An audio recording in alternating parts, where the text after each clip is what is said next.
Fl-ewwel 10 xhur ta' din is-sena, it-turisti mis-suq tal-Lvant nefqu mal-134 miljun u 700,000 euro f'pajjiżna. Bejn Jannar u Ottubru ġew l-btala f'pajjiżna mal-166,240 turist mis-suq tal-Lvant u kull turist huwa stmat li nefaq ma' 810 euro.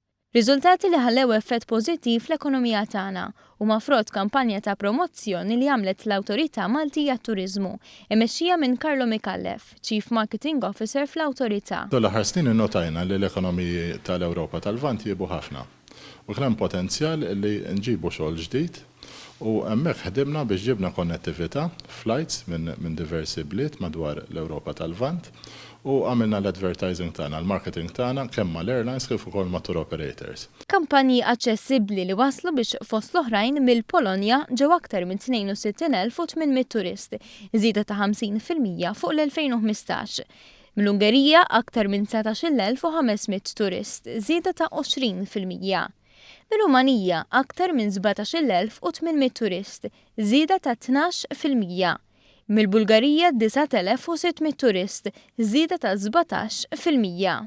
Il-kampanji tagħna użajna l-mezzi kollha li hemm tista' tgħid użajna t-televiżjoni, online li llum kiber ħafna, għandna wkoll out of home advertising bħal home advertising fuq karozzi tal-linja, trams, metro, bagħad hemm ukoll il-print advertising fil-magazines u l-gazzetti. Mikallef spjega kif it-turisti mill-Lvant tal-Ewropa qed jiġu f'pajjiżna tul is-sena kollha u dan għal raġunijiet diversi, fosthom btajjel biex jitalmu l-Ingliż f'Malta jew inkella timijiet sal-futbol li jiġu pajjiżna għat-training camps.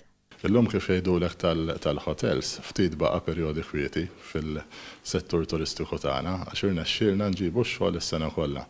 Però għad baqgħna fejn nikbru fil-xhur ta' Novembru, Diċembru, Jannar, Frar u Marzu.